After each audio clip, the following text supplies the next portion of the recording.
straight sets victory para sa Adamson over UP. And now our player of the game is with Denise Tan.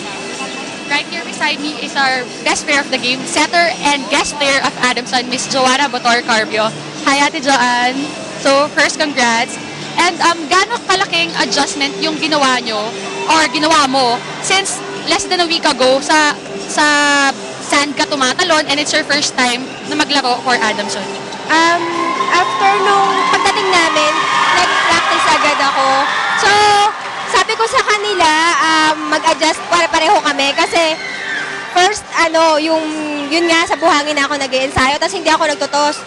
So, yun, sa mga sumunod na practice naman, nakapag-adjust naman pagkatapos nung laro namin sa FEU.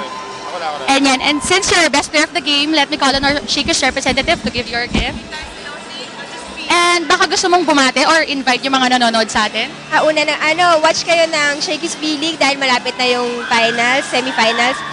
Binabati ko mga taga Cavite tsaka Bulacan. Ayun, yung mga ka-teammates ko sa Adamson.